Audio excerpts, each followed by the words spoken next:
The criminal justice system has a set of rights created to protect you. But do you think it's really protecting us? You had a right to remain silent, but that really means you had a right to be silenced, doubted, interrogated, suspected. The color of your skin can and will be used against you in a court of law. You can't talk now, huh? I think my body has to adjust at this point. You got this guy named Meek Mill, right? And he always saying, your daddy is a rat, so you a pimpin' mouse. He say that every song, like he just puts great emphasis on that. So it brainwashes the people to say that. It's just like, if I say Louis Vuitton, Gucci, or Pop Smoke say Michael Mary, Christian Dior, everybody want to wear it like that because he's saying it. So when people like Meek and other artists say, yo, X, Y, and Z is a rat, or and his son is considered this, people let the music dictate their life. But that's not actually true. Because whatever he's trying to be in life, no. It shouldn't affect him. If whatever another man did in his generation with his people shouldn't affect his kids, unfortunately it does. In a good way and a bad way. Because if he was one of those dudes who ended up on a shirt instead of where he ended up, then he'll be glorified in a different way, like Rich Porter. It's the same thing. Why did you just say glorified like Rich Porter? Because they make it seem like Rich Porter was like a hero. Just because he died. Like, what else did he do? Oh, slow down with the please. I'm just being honest. What did he do? I'm being honest. I'm saying like, all right, cool.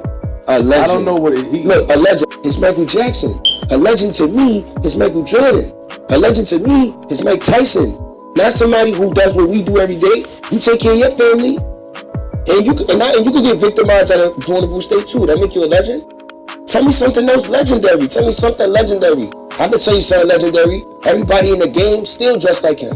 Like Alpo, right now. Even the people who don't. And on top of that, your father said in the interview before when I heard that if he could take anything back hurting Rich Porter, he would take that back. I don't know if I heard that. Sure. You take the floor. You know why he said that? Because that's the only reason why y'all hate him. Let's be real. Y'all love him. Everybody loves him. Just that fact that he did that makes everybody hate him. Tell me I'm lying. That's the only reason why people hate him. If he would have told and didn't kill Rich, they wouldn't care. Because everybody else that told, they don't care. They don't do Nicky Barnes like that. They don't do Frank Lucas like that. They don't do all the people that did what he did, the same shit, however way it went. They still glorify them, minus the hate. People still use their names as an acronym. People still compare themselves to them. So it brainwashes the people to say that. People let the music dictate their life. But that's not actually true. Things happen that deter us and take our attention away from our leverages. And also the matter of comfortability. One of the biggest things that happened that took our power away from us is giving us different comfort levels. So if you're going through something as, you know, my African brother and sister on the planet someplace, but I'm good, I'm chilling, I need to make this money to feed my kids, I gotta keep my mortgage up. So they was handing out government jobs that day, so now I can't come and join the revolution and see, even though we're the same person, your problem is not my problem. So that's one of the things that they did to take away that unification, giving us these different classifications.